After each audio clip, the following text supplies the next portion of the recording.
I know that you know this, but just want to reflect it back. This is an incredible community that is living and being love, which is really different, I think, than trying to be loving. It's an important distinction when we recognize that there's really only one surrender. We were talking about surrender earlier.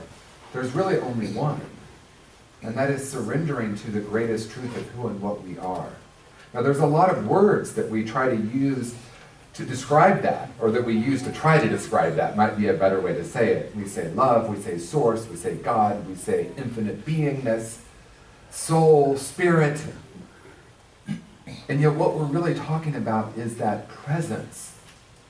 As Greg so beautifully described, that unconditional love that we know it when we feel it.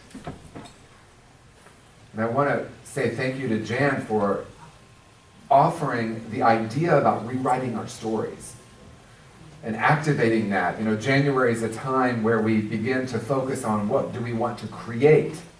And I'm focusing on that. I'm focusing on how to consciously create the most amazing and dynamic 2017 possible. And here's the thing. There are some steps before that. And that is the time that we're celebrating right now. Because what we know about December is it contains at least where we are, it contains the longest night. And so what does that longest night represent in our lives? I've had some really long nights in my life. Some might say that we are experiencing some really long nights right now in our country.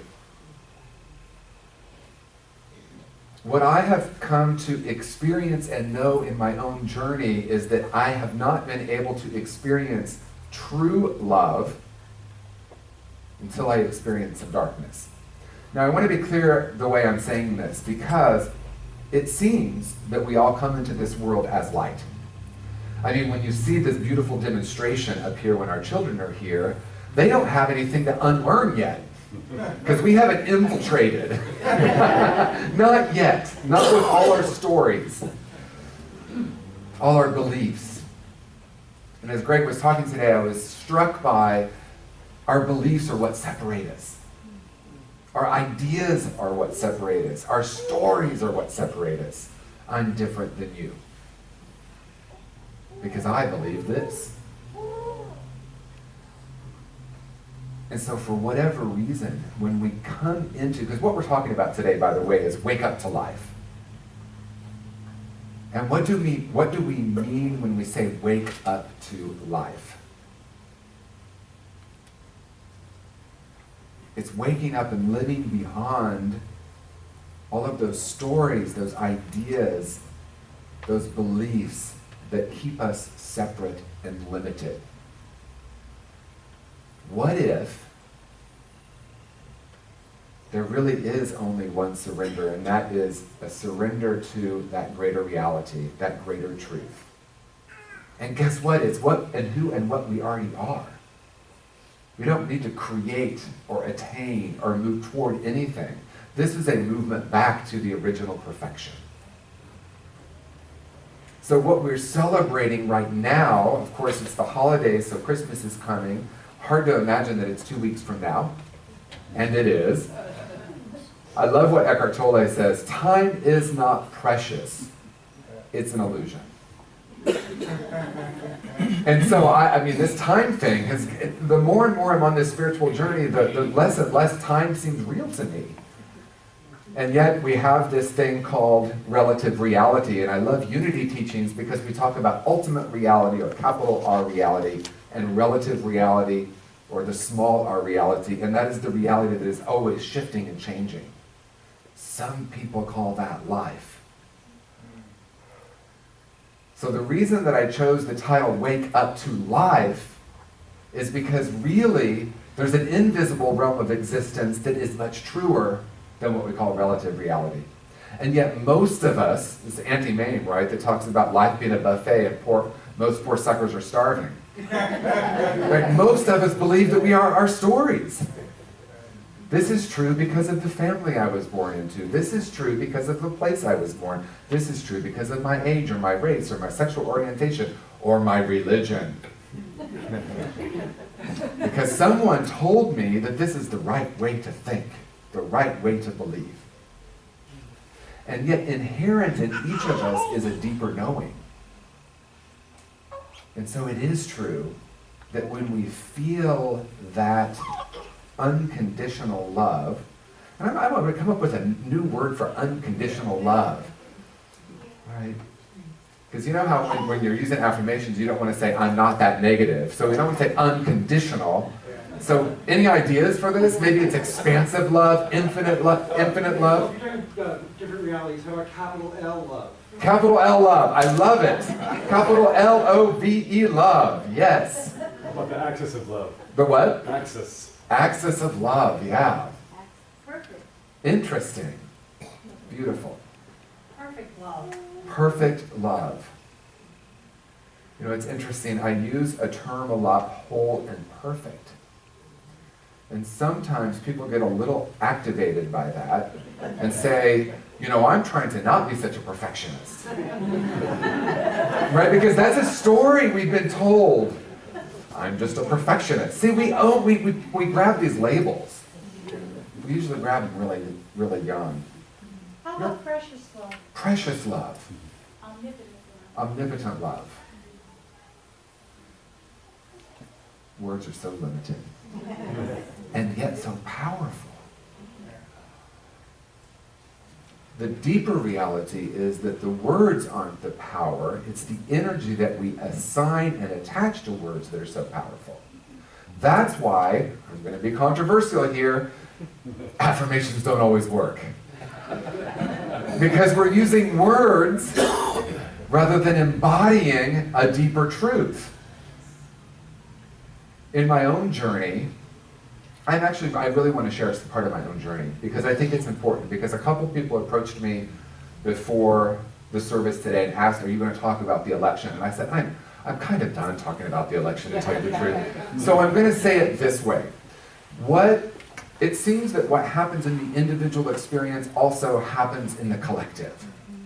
And in my own experience, see, because here's the thing, I could stand up here and I could talk about principle, I could talk about ideas, I could talk about beliefs. I think I know there's something more powerful, and that is experience. And in truth, we don't really need to use words. See? Because little precious ones, precious loves, they don't need words because they're absolutely connected and one with the energy of life. And I know we've talked about this a little bit. I think I talked about this. You know, when a tsunami happens, the water goes out, and the animals instinctively go to higher ground. What do humans do, a lot of us? We run out to the water. Ooh, look, shells. Oh, look, and then we drown, right? Because there's something innate in animals, and we are animals, right? There's a connection and an intuition and absolute presence with the energy of life. But we forget that. We get taught that out of us. So the spiritual journey isn't about learning. It's about unlearning so that we can return to that essential truth where we know that we know that we know that we don't need those words. So I want to share my own experience because I noticed, I bookmarked that election thing. In my own journey, more than once in my life, when I said yes to a greater calling, a greater reality, a greater purpose, what happened for me is that I entered into a little bit of a dark period before it actually was born. So in this time in December, we're talking about the birth. So whether we use the Christian story, it seems that every spiritual religious tradition has some story about the birth. Some story about the birth. So what birth are we talking about? We're talking about the birth of a new consciousness. We're talking about a birth of the light. Because what is wanted and needed in the midst of our darkest time is us to be the light. In my own journey, when I said yes to this calling, and I remember like it was yesterday, I was sitting, it was actually at a Unity, I was in a workshop with my now friend Diane Conway, who I didn't know at the time. She's an author of a book called What Would You Do If You Have No Fear? I mean, what a great title. Because I mean, as soon as I heard that question, I started, I would do this, I would do this, I would do that. I remember I was living in Dallas, which I love Dallas, I do, and I had this thing about wanting to move to San Francisco. And someone said to me, if I gave you $1 million today, what would you do? And I said, well, I'd move to San Francisco. Instantly said that. And I thought, well, I don't need $1 million to move to San Francisco. I mean, now you do, but back then, I didn't need quite $1 million to move to San Francisco. So, see, our ideas about life are what create what we call life. It's what creates what we call reality. So when I said yes, I was in Diane Conway's workshop, and she looked at me, and I felt like the whole world stopped, and she looked at me and said, what would you do if you had no fear? And voice shaking and trembling, I said, I would go into the ministry, and I would be a spiritual teacher, and I might be an author too. And she said, I see that for you. Say yes.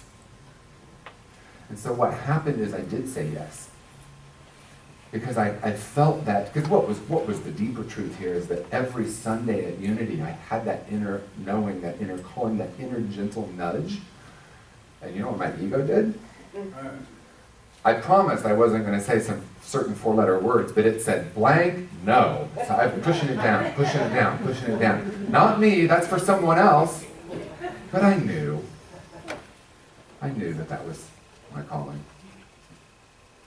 So what happened is when I said yes to that, I entered into a very dark period. And the reason I did is because my life was so deeply built in an egoic way. I was believing that I was my business. I was believing that I was my car. I mean, I have a Lexus, right? It meant something to me. They're great cars, but I mean, it meant something beyond that. It was important that I had the house and the view, and it was all about the outsides. And I'm going to tell you, I manifested all of that because of Unity teachings. And what I'll say about that is it was built on a shaky foundation, not because the teachings are built on a shaky foundation, but because I was interpreting them through my own lens, which we do, and that lens was, there's something wrong with me. And so I was using the affirmations to build the life of my dreams. So when I said yes to a deeper calling, life ever so gently and lovingly started to kind of collapse. And I want to share one 72-hour period. I was in so much pain. I had all this stuff in the outer realm that had happened. I had a legal thing going on. People were talking about me. I think it's Rumi that says, I'm going to totally just paraphrase this, but ultimately it's destroy your reputation. Destroy your reputation. Well, I was doing a good job of that. I can tell you that. What happened for me, though, was I recognized that this was an important doorway. And I was either going to, with deep consciousness, and what I mean by deep consciousness is a deep knowing and a trust that I don't know if it's all happening for a reason, but what I do know is that I can make meaning out of whatever's happening. So I decided that this was a transformative experience, and that the deeper truth of what was happening is that the ego had to be, I'm going to say reframed, because I always thought the ego needed to be removed. But what was happening was what we call in Unity teachings chemicalization. Chemicalization happens when you catch, this is just my own version of it, There are some Unity masters in the room that can probably give you the Charles Fillmore definition of chemicalization. Something really great to look up. When we catch a deeper reality from a deeper, more expansive level of consciousness, and our ego has not caught up yet, there's chemicalization. Things get shaken up and sometimes even collapse. And so in this 72-hour period, I made the decision. I didn't know it was going to last for 72 hours. I actually made the decision, I'm going to close my curtains and I'm going to stay in this room, and I'm going to stay in this room until I get it. And what the it I was talking about was the surrender. The letting go of how important it was, what you thought of me. And at the end of those 72 hours, there was a major shift, and that shift was two things. One, I knew a deeper truth of who and what I was. I knew that the essential self of who and what I was and who and what I am and who and what each of us are is unharmed and unharmable. I also realized that you weren't thinking about me. You know, what people were thinking about me was so important, and then I thought, wow, they're actually thinking, most of us are kind of thinking about ourselves and our world. So what I want to say in closing is simply this. If we look at what's happening in the outer realm right now, we get to decide what we're going to call it. And that is the ultimate truth, that we get to decide. So we can say it's terrible what's happening. We can say it's wonderful what's happening, because there are plenty of people who do say that. But here's the thing. I know it's a wake-up call.